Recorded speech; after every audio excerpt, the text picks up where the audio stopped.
লন্ডনে ডক্টর ইউনূস এবং তারেক রহমানের বৈঠক থেকে আগামী রোজার আগেই জাতীয় নির্বাচন অনুষ্ঠিত হবার ইঙ্গিত পাওয়া গেছে।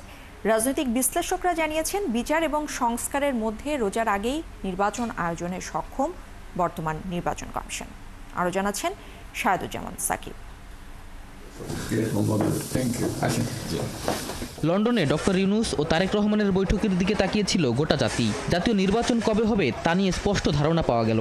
জাতীয় নির্বাচন রূপরেখার এই স্পষ্ট ঘোষণাকে মিশ্রভাবে দেখছে সাধারণ মানুষ। সুষ্ঠু সংস্কারের মাধ্যমে একটা নির্বাচন আসুক, আমরা সবাই চাই।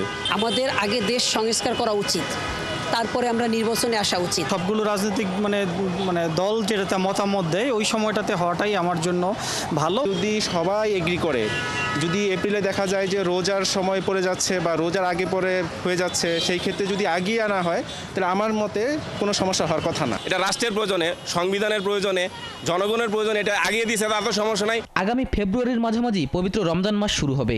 রাজনৈতিক বিশ্লেষক জানাচ্ছেন, এখন পর্যন্ত যে সময়সীমা আছে তার মধ্যেই নির্বাচন কমিশন নির্বাচন আয়োজন করতে পারবে।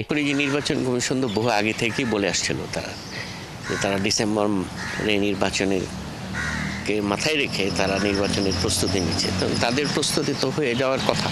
আমি মনে করি নির্বাচন কমিশনের সেই প্রস্তুতি আছে এবং সেটা নির্বাচনটা আমি মনে করি ফেব্রুয়ারিতেই করা সম্ভব। বিগত সরকারের শাসক ও দোসরদের বিচার ও রাষ্ট্র ব্যবস্থা সংস্কার নির্বাচনের পরেও চলতে কোনো সমস্যা নেই বলে মনে করেন এই বিশ্লেষক। যে পরিমাণ সংস্কার বা যে পরিমাণ বিচার এই বিচারটা করতে হলে আপনাকে বিপুল সময়ের দরকার। সেই সময় তো সরকারের হাতে নাই, বা সেই সময় কি আছে এই কমিশনের হাতে? বরং এটাকে চলমান প্রক্রিয়ার রাখা এটাই যুক্তিসঙ্গত। হ্যাঁ, নির্বাচনের আগে যতটুকু করা সম্ভব ততটুকু হবে, বাকিটা হবে নির্বাচনের পরে নির্বাচিত সরকার এসে সেই কাজটা করবে। আগামীর রাজনীতি চর্চায় দলগুলোকে মাথায় রাখতে হবে এদেশে জুলাই অভ্যুত্থান হয়েছিল বলে উল্লেখ করেন এই বিশ্লেষক। সংস্কার নির্বাচন শাহেদুজ্জামান সাকিব, ৭১, ঢাকা।